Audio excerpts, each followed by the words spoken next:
This is Thomas Christopher from the League Winners. I'm here with Florida Atlantic head coach Zach Kittley. Coach, how are you doing today?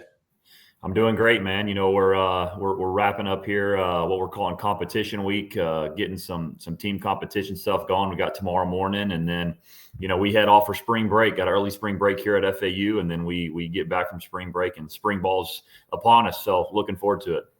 Yeah, everything's coming quick, man. So I just want to start at the beginning. What made you, out of all the career paths that you could have chose, what made you decide to, jump into the head coaching world, and what made you decide to select Florida Atlantic?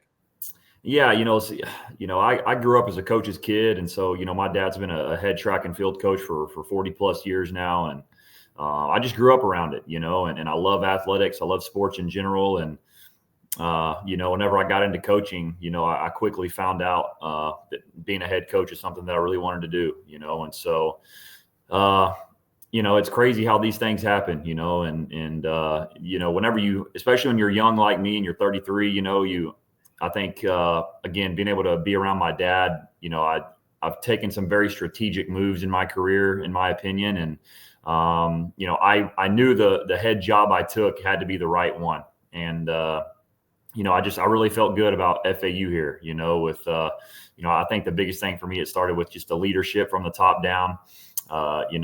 She was our interim president here, Stacy Volnick, really loved her vision on where the university's going and how high academically we are. And, that trickled down to our athletic director and Brian White and his vision for the athletic program and in particular where he sees football here. And, that was a huge deal for me, is wanting to make sure that the opportunity that I took to be a head coach for the first time was, at a university that cared about athletics, cared about football, and really wanted to put resources in it so we could be successful.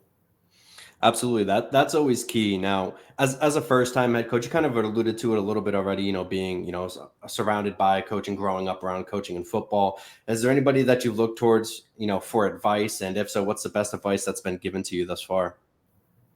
Yeah, my dad, clearly, like I talked about him, he was kind of whenever this all started happening in the interviews and some of that stuff, I was leaning on him for some advice. And man, Cliff Kingsbury, he's been a guy that's been my football mentor, if you will, kind of from the beginning and helped me really get my foot in the door. And, I think the best advice that I've gotten from him is, number one, be me. You know what I mean? Don't be somebody that I'm not, and don't try to do things a different way that I wouldn't feel comfortable doing. That's the biggest thing, and he taught me that at a young age. And, after about my first week on the job, we text back and forth a little bit, but then he called me and he said, "Hey, I wanted the dust to settle a little bit, man, but I want to just remind you, man, be you, do it your way." You know what I mean? You have time, to get things going the right way. And that's probably the biggest piece of advice I've gotten, man, is to be me and make sure that I'm always, doing the things the way I want them to be done, and don't change who I am or change what I want to do because of, whatever, circumstance there may be. Absolutely. Players really start to tune in when they see that a coach is genuine, and it's not just a lot of rah or, back talk, behind the back talk. So I do think that's really important. I think that's great advice. Now, reflecting on yourself as a coach, what's the biggest improvement you're looking to try to make with this opportunity at FAU? Yeah, I mean, I want to get FAU football back to winning conference championships. It wasn't too long ago, 6-7 years ago, they were winning the Conference USA back then. And I want to bring conference championships and have a chance to be that one of those group of 5 teams in the college football playoff. And so I think that's the biggest thing is just bringing a winning culture back here to FAU, because it's been here before. It's been strong, under. It's a young football program, but there's been a lot of success here, at times. And, the last, 4 to 5 years, we haven't seen that success here. And that's what I'm looking forward to bringing back. So I'd say that's the biggest thing, as far as, immediate things you're bringing in is, bring some winning back. But, as a head football coach, one thing you want to for sure make sure you're doing is you're playing the right brand of football and the right style of football. And, all the FAU faithful out there, I think they're going to be really proud of the product and how hard we play on Saturdays when they see this football team this fall. Absolutely. I know fans are dying to see a change, at least in the win-loss column. So I know that'll be very great for them to hear. Now, first-time head coach. I know you've been around. You've been around the game for a long time. But how has the recruiting process been for you? And has there been any type of difficulties or unexpected instances? No, I wouldn't say there's been anything like that. It's definitely different. I mean, just first and foremost, the world we're living in right now with transfer portal and NIL and the potential revenue sharing model that's coming out, the roster changes from, the capping us out at 105. There's so many changes right now. And it's kind of it's kind of interesting, that your first year as a head coach and here's all the new changes coming down the pipe a little bit here all at once. Yeah.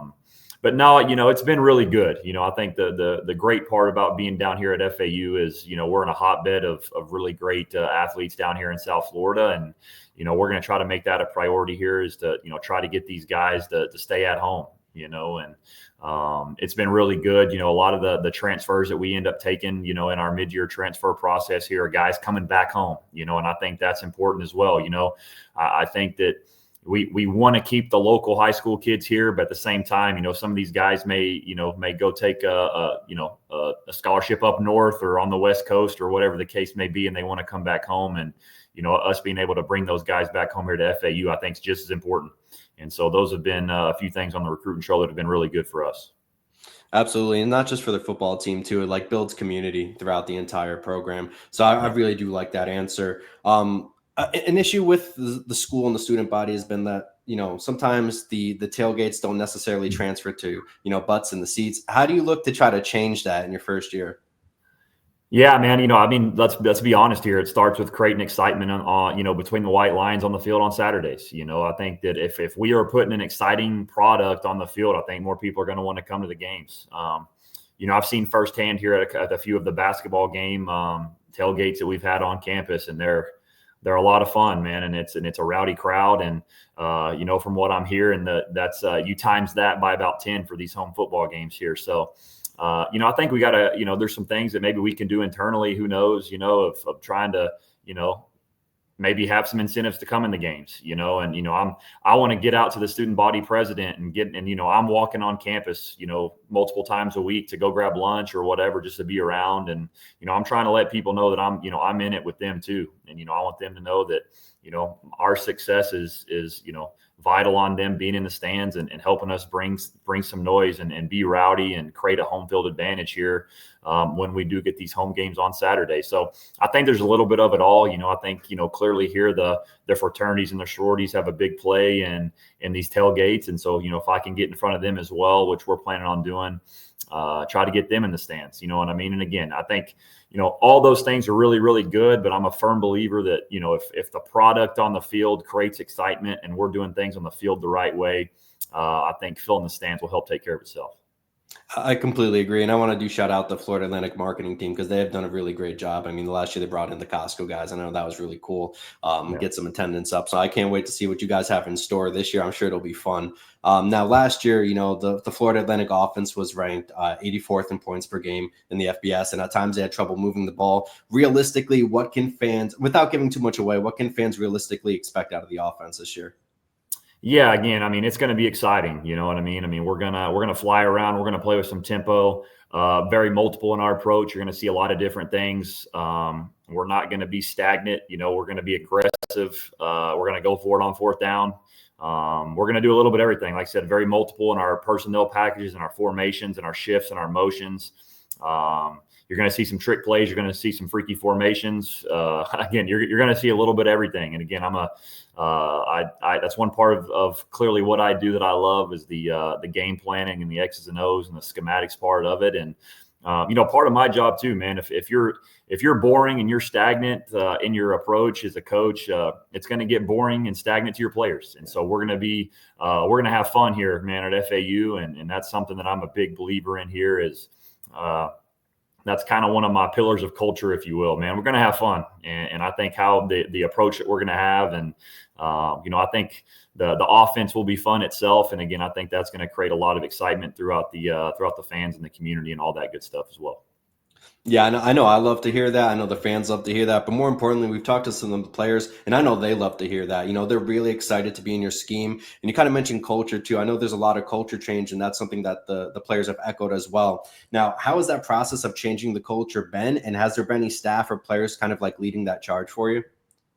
Yeah, it's been really good, man. I mean, it's always tough, and when you're coming in on a coaching change, and it just kind of is what it is. You kind of almost got to do a wholesale change of everything. You know what I mean? Just to try to really get your guys in. And for me, that started one of the biggest hires you can make as a head football coach is your strength and conditioning coach. And man, I hired an absolute stud and Brandon Lee, and he brought a couple of great coaches along with him. And it's with the recruiting calendar that we have now, all your kids get back on campus in early January. Well, as soon as early January hits, we're on the road recruiting, and so as coaches, we're not even in the building. And so your strength coach really is the one that charges that culture and that shift. And especially, like I said, in a new year one where you really don't know the guys. You've sat down with each, player on your roster for 10 or 15 minutes apiece. And, he's really the one that had to really sell the vision of the program. I have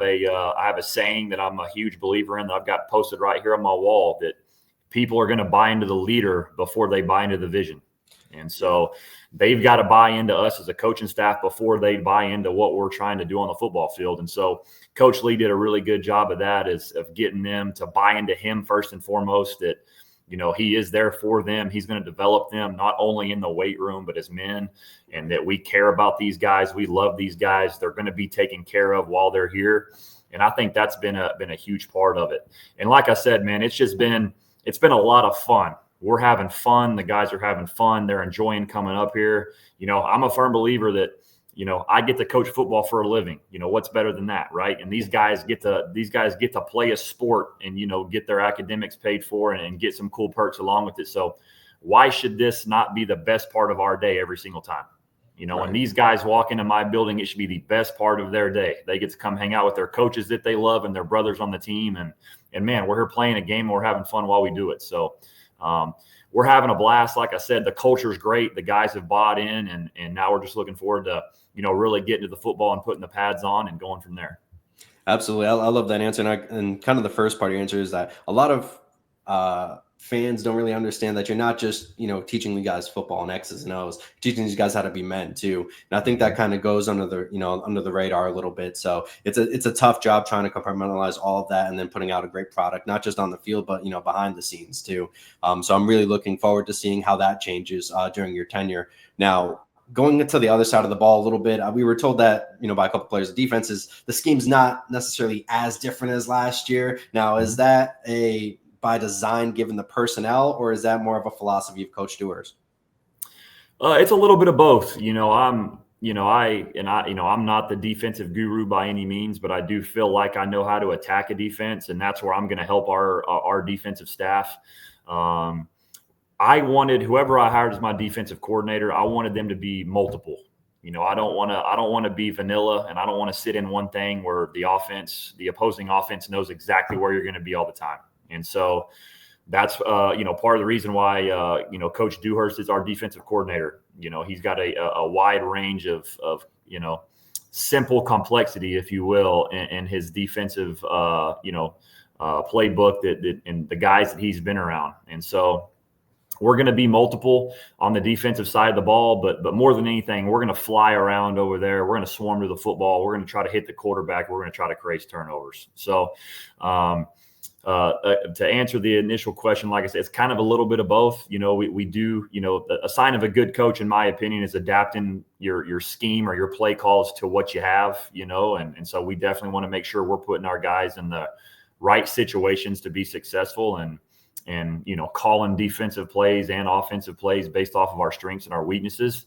But a lot of it too just had to do with, what I wanted in a defensive coach here and defensive staff, and also what Coach Dewhurst is really, really good at.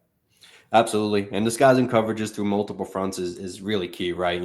We talk a lot of quarterbacks and they say that's the hardest thing deciphering, because a lot of stuff changes from pre-snap to post-snap. And if they're not on their P's and Q's, you guys can really take advantage as a defense. Now, my last question for you, Coach, is what are your micro goals for this season? And then kind of expanding, what are your long-term goals while you're building this program? Yeah, first and foremost, man, we gotta get back to bowl games here. At FAU, we've got to get to that 6th win, and we've got to get to a bowl game.